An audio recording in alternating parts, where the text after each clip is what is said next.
I have a question. Yes, sir. Is there any glue in here? No? No. Okay. Good answer. I mean, we can add some if you want. No. No. We get good thermal, a good idea. Oh, jeez.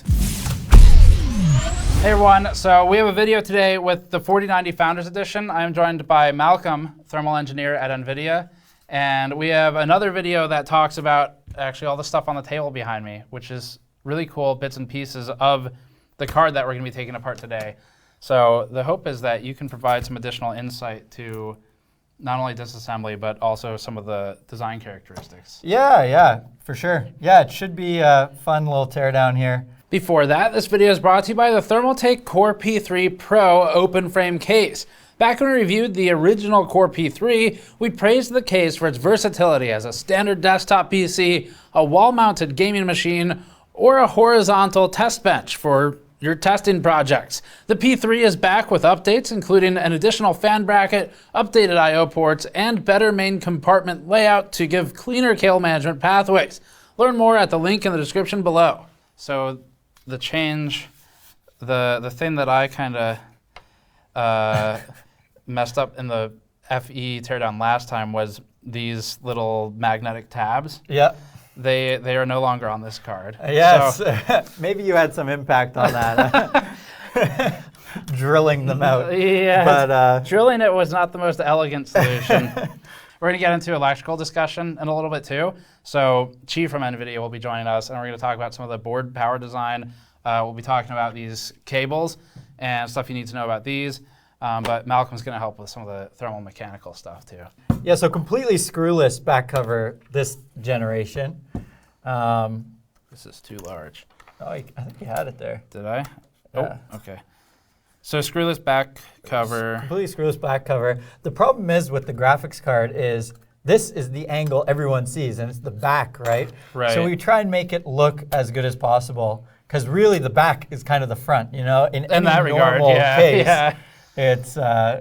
it's really the area that you'll always see. So small metal plate, Yep. and really thin metal, pretty light. And then once you get in here, so I'm seeing some components on the backside already. There's screws down there. I guess we're gonna take out these, look like Torque 6. Yep.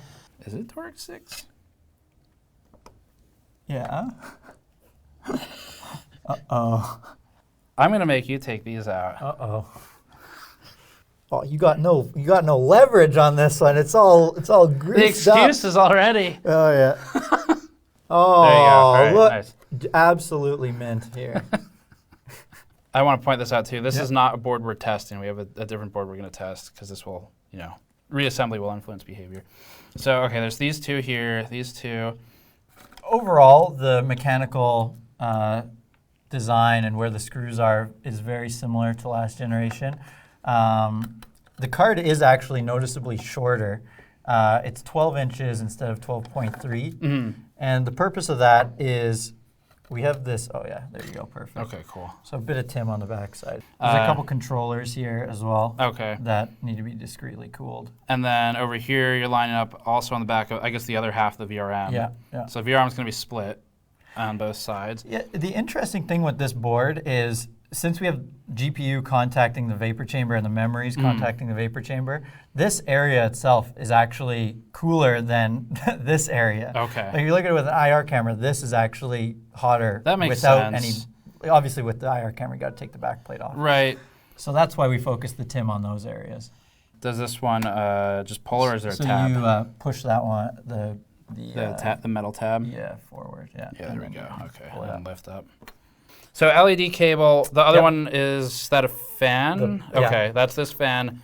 I guess this bridge is at some point with the other one, or no? No, there's actually it's another discrete. cable somewhere on the board here. Okay, great. All right, so those are discrete. And then at this point, all I'm seeing is screw for the plate. Oh yeah, another cable up There's there. the other fan, yeah. Okay, so there's a second There fan. you go. Yep. What is it? What is it that drives different size screws in a video card design? That's a good question. That is a great question. Is that a different job position, I guess? Different role? Luckily, thermal, not a lot of screw design. Fair enough. All right, so we got 6 in the back here. You said, so how long, now that you're used to this, how long does this take you to take apart? I can do it in about 4 to 5 minutes total, that makes sense. including the heatsink. Right. Usually we don't have to take off the heatsink. I mean, the heatsink from the X-frame is a little, difficult. It's always a bit of a guesswork. Because it's kind of like shimmed in there, right? With the yeah, exactly. Yeah, with like those fins you press to release it. We're talking about this. You called it a scalloped design, right? Scalloped edges, yeah. Scalloped edges. So essentially, we want to have the biggest fans, and the fans are located at the top and the bottom. And there's actually a good reason why we have the fans on the pull side, actually. Typically, a pull fan has more uniform airflow. So even though the air density is lower because it's hot air, and the turbulence is lower because it hasn't hit the fan blades yet, we actually get greater thermal performance by having a pull fan versus an equivalent push on the inside. But anyways, that's a different topic. So we have these big fans on the top. So essentially we need the X-frame to be big on the top. But we can shave off the material here, and the net result of that is the card is actually about 5% lighter than the 3090, even though it's the full 3 slots this time. So a little bit of that also has to do with the fin pitch, and it's a slightly relaxed fin pitch. Okay, as well. I'll throw this. I asked you this earlier, but I think people are gonna have the same question. Is the 5% lighter, was that something you were going for to try and reduce GPU sag because of the overall size of the card? In general, we try and reduce the weight. It wasn't an issue. We still passed all of our, shock and vibration tests, 20, 35 G. But it's always better to have lighter cards, and especially because we use this unibody frame, we have very good shock and vibe performance. Yeah, well, I mean, that makes sense. One of the things about shortening it is we have, there you go. Okay, so one thing about shortening it is? Yeah, so it's now within the PCIe spec, so you can use any standard extender. We got one here, just like that. And then if you want it, you can use for it. It's support, basically? Yeah, exactly. Okay. Not necessary. Is that more for OEMs, SIs, or is that intended for users also? I mean, any can use it, but you need something to screw it into, I guess. So, yeah. Okay, so I pulled these out, which has freed the vapor chamber, at least partially. I saw there's some more screws back here going from the shroud, I guess, to the... So it's actually, this is different than the 3090. Essentially, since we grew the fans to as big as they could be, we cut into this area here. Okay. And essentially to have the fins there and not see directly through the fan blade, we needed to add this deco fin here. Okay, I see. So, deco fin. Deco fin, yeah. Just gonna... It is melted PTM, so... Oh yeah, that I wanted to ask you about that. Yeah, so pre-testing and stuff, or after assembly, I guess. What are you doing there? Yeah, so there's a few hundred tests we run for each board, but before we do any of that, we melt the TIM first so we can get good thermal... that's over there. Okay. We get good thermal... a good idea of... Oh, jeez. A good idea of how good the thermal performance is. Oh, and this is... Wow, that is perfect TIM contact. Look at that. Oh yeah, okay, so you can totally see you're here. Like evaluating the assembly. This is like an NVIDIA QC check. It could have been anything. We didn't run any of these boards beforehand. Doing your quality control. No, but this is exactly what we wanted. Yeah. So essentially, we got these.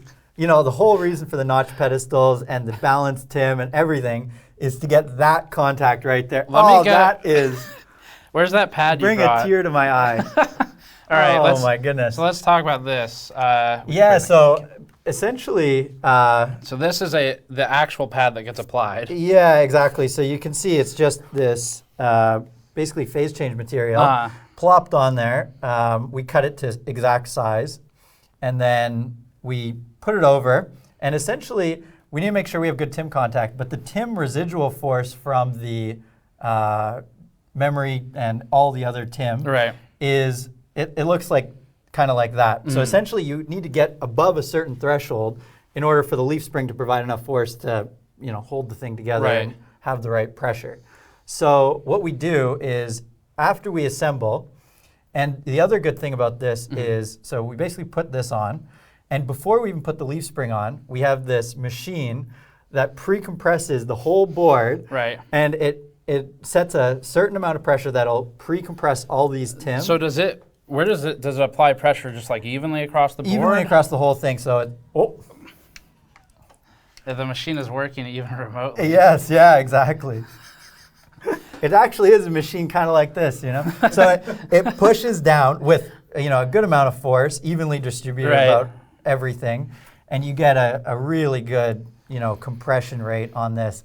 This is perfect TIM contact. It does look good. It's also very centered. You can see like the spread pattern changes centrally a little bit. Yeah, yeah. So the other thing is interesting with this, and a real pain to my thermal existence is if you apply the TIM and you test it, it'll perform worse than if you run it for 24 hours or so, let it kind of settle in. That makes sense too, so it actually gets better over time. I have heard that before. Ideally, you just use PTM 7900 and all the memories and you're good to go. But the problem is the thermal interface material, the reason we use it is to navigate all the tolerances of the heatsink, right? So we want perfect GPU contact, but we also want to alleviate any, you know, tolerance imbalance or anything. Right. So compressibility is probably the most important characteristic for a thermal interface material. Okay. For a component level TIM. So that's why we go with this really compressible material. It's also a different material this generation. I have a quick question. Yeah. Oh. Why is this wobbling so much? Yes. So that actually comes out. Okay. That whole thing. And the reason is because we went to 6 heat pipes. We couldn't have originally we had, you know, basically this was all one body. And with the extra heat pipes, you need to have it be a separate body in order to assemble it. Okay, and for north? Yes, sir. Oh, really? Okay. So people are going to need to know this terminology now. Very simple. North, south, east, west, right? Yep. So if you see the N or the, I'm assuming this has an S. Well, you'll wait and find out. Hopefully it does. At least it's keyed. I mean, that's important. Like, we just call it N2. No. No, I'm joking. Is this just to help with assembly, I guess, as they're putting it together? Yeah, yeah. I think I'm gonna be they are honest, slightly different. This is still like kind of complex as far as board assembly goes for like all the different pieces you have to put together. Yeah, yeah. Okay, so this is loose. I do see what you mean by deco fin, where this is literally not attached at all to the cooler. Yeah. So it's just kind of sitting there. Yeah. So those screws don't need to come out. Yeah, or else you'd see directly through the cooler through the fan. Right. And then... But you do need to take out the fans this gen before you can fully disassemble the cooler, just because they overhang the X-frame. Really, it's only those 4 screws. You don't have to take the PCB off in order to pull this fan? Yeah, I mean, you can kind of weave it through. Right. I mean, it's all on the back side. We don't put connectors on the bottom side. Yeah. So you don't have to risk, because the problem is when you take off the graphics card, you risk, you know, damaging the thermal interface. Yeah, that's the always the concern, right? Is like the thermal interface, the pads getting kind of messed up. Yeah. This one looks like it would be kind of hard for me to. I don't think I'd be able to do that without pulling the board or pulling the cooler out. It kind of slots in. It's not the worst. Yeah. Yeah. But it is what it is. You know? So there's one fan, which we've already talked about these designs. Yep, the pull. Basically, there's only 3 things left. I mean, you can take out the push fan. Yeah. And you can take out the deco fin. Right. And then you can. It drops through. Yeah, you can. Okay. Then you have the tabs. Yes, correct. Okay, might as well. So let's take. This has gotten a little jammed. We're gonna take this one out. Well, the cooler has sank, so now it hits the X-frame. Good call. Yeah. Okay. There you go. I have a question. Yes, sir. Is there any glue in here? No. No. Okay. Good answer. I mean, we can add some if you want. No, no. The first answer was better. No, we didn't use any glue. There's no heat gun required on this. Okay, one. cool. Yeah. No, that's good. I like that. That is so between that and getting rid of the magnet covers, that's a good design iteration. But getting rid of glue especially is good. We found the glue. Yeah. Oh, this will pop out here. Okay. This will. You can just. So are there 3 of them? Yes, there's 3. Yeah. Is there an easier side than the other? Oh, there's more. There's more entertaining way. Usually, I hold it like.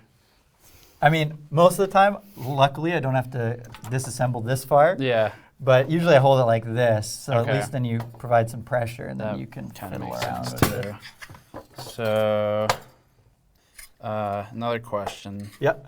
Is there a better way to do this? Um. Genuine question, not trying to be a smart ass. Because ultimately, it sounds like NVIDIA is trying really hard to avoid externally visible screws. Yes. Based on what I'm seeing, because that's what this whole plate is an endeavor in. How do we not show screws? And this one as well. Yeah. Right. I mean, we do care a lot about the aesthetics. There's no question about that, and the industrial design. Right. It's really a whole thing of the entire craftsmanship of the card is really something we care about. And I know a lot of people are like, just give me raw performance, but we try and make it, look as good as possible. Right. Yeah. See, my five-minute record's looking pretty good right now, hey? Do you take it down this far in 5 minutes? Yeah. Okay. I'm going to pass this to you. You want to give me a shot here? Yeah. All right. Just to save time at this point. Let's see. Yeah, I mean, I think, this is not as a criticism as a discussion, though. Your options are, I guess, screws or this, right? It seems like those are kind of the only 2 options here. So if you do screws, they probably have to be visible, just because of where this is. Yep. So to me, my preference would still be externally visible screws, but I don't have to do this to get it out. But I can also understand the more almost Apple aesthetic approach. And there you are, sir. Okay, not bad. It is picking a lock. Yeah, a little click out of 1, Yeah. false set on 2. You can see how many times I've disassembled and reassembled. Yeah. Mostly to check for TIM contact, too, Right. So we were just talking more about the, I don't know what you want to call these, the springs basically at the edge of the fin stack. yeah, essentially it self-centers the the card in the X-frame, and especially this gen when you can see the tolerance we have is very thin on the blades touching the X-frame itself. Yeah, so it's centering to, because these should be the same resist or spring ratio, I guess, or whatever it is. Exactly. And as you get closer, there's a force will increase, and it'll center itself. Yeah, that does make sense to me, because if you're doing screws and your concern is the fan clipping the edge of the housing or something, which it is, I mean, without the fin stack in there, right? It's pretty close. Then the only other option, you could do screws, but with springs on it, and then it gets convoluted. So at that point, you have tolerance issues there, Tolerance issues, and it's the same amount of pain in the ass or more anyway. So this at least is like a clean single solution. So that makes sense for that. But okay, so we're going to get into some of the electrical design now on the board, and we're going to work with Chi on that aspect of the card. But Malcolm, thank you for walking me through this. Yeah, thank you so much. It was a pleasure. And check out the other video as well with Malcolm going over all this stuff. But let's check out the electrical. Okay, so now we are joined by Chi, who worked on the board side of this. So there's a lot to talk about here. The board is fairly densely populated, especially considering you're cutting part of it for that flow-through design, right? So we really had to pack this in. And you can see there's a ton of phases on here. In fact, we added 4 phases just to the core, and still fit everything in a board this size. 4 from the 30. For the 3090. From the 3090. Yeah, FE. from the Okay. 3090. That helped make things more efficient. And what we did was we shifted the GPU package up a little bit. Right. So you could get all the phases evenly distanced away from the GPU. And that's really important when we're doing this many phases. We're using a controller that's 16-phase PWM output. And for some of the phases, it's driving more than one power stage. And the reason that you need to get this really even spacing to the GPU is that way, by balancing the impedance between the power stage to the GPU really well, you can be safe and just have one PWM drive 2 phases. Otherwise, they'll be unbalanced. Right. So for educational purposes, let's do theoretically, if you were to let's just pretend you can fit everything over here. If you can fit everything over here, I mean, what are sort of the downsides of doing that approach versus paralyzing on two sides of the That's a great question. So what you want to do is you want to have current going through as much copper as possible, especially when you drop it to the low voltages at around 1 volt or sub 1 volt.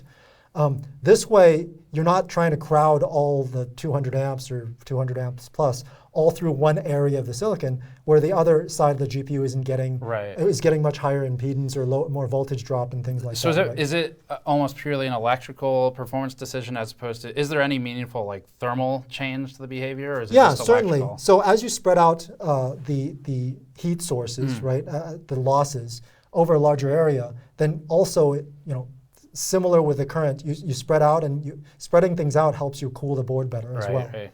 Okay, so memory, this time it's front side only. So on the 3090, it was front and back. Very difficult to cool the backside memory, even with like water blocks and stuff, because all your cooling potential is on the front of the card. For the reason why that was done, I mean, it was the only option. For the performance that we're looking for, the G6X frequency and data rate, the only available memory at that time was this 8 gigabit density. And so to get to 24 gigabytes, we had to put it on both the front and the back, right? Yeah, well, yeah, so one aspect is just surface area of the front of the PCB. You can't use it all for memory. Like you need it for VRM. The other one, I'm assuming, I don't know if this is true or not. So front and back, does it help in terms of like signaling or distances? Absolutely. Okay. So because you have some of these command and address lines, you don't want to have a stub. So when you put a little T that goes to 2 different chips, if you put them on the same side, that the distance after the T is longer, and that's a longer stub, which in signal integrity terms causes bigger reflections or worse reflections. So having them, what we call clamshelled, helps with that. Both sides, Yeah, so you're shortening the distance. This one though, so it's single side, I guess density's gone up on the Micron chips. What about power, or like power density? So Micron and us are great partners. They help us make our products better in every generation.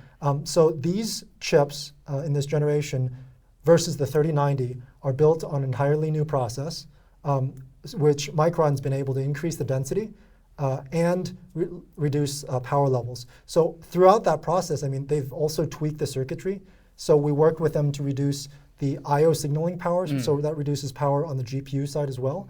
And on their side, what they did was they allowed us to pull the memory temperature while consuming much less power while doing that. Okay, so so that's the next question then is, is total power per package or per chip lower, it sounds like? Yeah, so the total power is lower. Exactly. So that's an improvement both for example, we used to need 4 phases to power the 3090's memories, and now we only need 3. Right, yeah, so that gets into phase design. So you said 3 memory phases, what about core? So there's 20 core phases and versus the 16 on the 3090, and 3 memory phases versus the 4 on the 3090. And you'll notice that the memory phases are kind of spread out in the corners of the board. Right. And they need to be there because they need to be close to where the power is being consumed for the same reason I explained for the core. Right. What we did to improve the efficiency and also the power distribution was we added 2 more layers. And so that's part of the 5% efficiency jump that we were able to achieve. Yeah, so layering then, give me some perspective, layer count, previous generations versus now. So previously a 3090 was a 12-layer PCB. Now we have a 14-layer PCB. Right. It's a lot of layers. 12 is already a lot of layers. 14 is a significant amount of layers on the PCB. So reasoning for going from 12 to 14, you mentioned 5% improvement in What was the improvement in for that So number? it's in efficiency. So when you make the power more efficient, there's actually other ancillary benefits that Thermal, I guess, to some extent. Thermal, absolutely. So that efficiency basically can, instead of being burned in power in these distributed locations, can be used for performance on the GPU. And by using that power on the GPU, that's also where the most, as Malcolm said, the lowest thermal resistance is. So it's easier to cool that power as opposed to like just random places. Yeah, that makes sense. One other change that we had in this generation is this connector. It used to be a 12-pin connector that we did on the 3090. This generation, we're doing following exactly the PCIe Gen 5. They call it the card electromechanical spec. Okay. Rev 5 or whatever. We're trying to follow that spec. The official name. Or whatever. 5 or whatever. Yeah. 5 dot whatever. Better name than USB. Yeah, so the actual physical keying is different now. Yeah. And the sideband signals are important for this in this new spec because they tell the card or the load how much current that your connection is able to support. And without these sideband signals, the card doesn't know what's safe to pull. Okay. And so these signals, being configured correctly, will tell the card, oh, this is able to, the upstream is able to support either 150 watts, 300 watts, 450 watts, or 600 watts. So for example, in this adapter, we have an IC in here that interprets the number of connections that are plugged in and will tell the card downstream, hey, I have 3 connections plugged in, which means you can draw 450 watts, or I have 4 connections all fully plugged in and you can draw 600. Okay. And then obviously limited on whatever it is, the like vBIOS or something may restrict beyond that. But yeah, so the BIOS will read that and say, we'll set the card limit. And you've played with our power slider before, right? And so what it really does is it changes the limit that you can slide the vBIOS to. Okay, interesting. So there's a couple that are presents, and then 2 pins indicate the level, the amount of power draw. So if you don't have it at all, like I was saying, one of the reasons not to plug in the old connector, right, is the state in which the 2 sense lines are open or floating or not connected means that in the spec it means that the card downstream should interpret the connection as only capable of 150 watts, which isn't enough to power this product. We should mention as well, I saw some confusion online about ATX 2.0. Older power supplies can still work with newer cards. Absolutely. So it still works the same way as always. You could plug your 8 pins in here, and that's all there is to it. Well, so another really neat thing, talking about ATX 2.0 or PCIe 3 power supplies, is versus the 3090 specifically, the TGP of this thing is 100 watts more. But what we're able to achieve is actually a lower transient profile than what the 3090 was able to achieve. So, if for people who are upgrading from the 3090 or, was working just fine, they're going to be able to use their existing power supply and use their cables from the power supply with this dongle and it'll work just fine. Right. How about so we were talking about the PCI SIG thing that went out. We covered that in the news. Yeah. About the cable durability and stuff like that. They talked about bending a little bit. Yep. Do you have anything you want to add on that topic? I think you gave a really good summary in your previous video. I just want to clarify one thing. Yeah. We've been working with our partner on this sole source connector for a very, very long time. Just like Malcolm talks about when we do fan development or any other type of development, we give it a lot of lead time because we want to test the heck out of the thing. We want to beat it up and torture test it. And through those torture testing, you're going to find stuff, right? And we found stuff, asked our vendor to fix it, and they did. And then informed PCI. Yeah. And so we sent PCI pictures and evidence of the things we found to be a good ecosystem player, right? So that to teach everyone, here's what we found, here's the things you got to watch out for, so that other people, power supply vendors or cable makers can know what to watch out for and where we found problems. But this connector, all the issues have been fixed, and we're very confident in this adapter. Cool. I guess for power design, we're going to do our own overclock and stuff. I have a lot of plans for OC content. Looking forward to that. Yeah, I'll probably have questions for you about that. But I think, that covers it for now. We've got the whole thermal teardown with all that stuff. We took it apart here, got some great insight on power. So check back for the reviews at this point, I guess. Thank you, Chief, for joining me. Thank you. And we will see you all next time.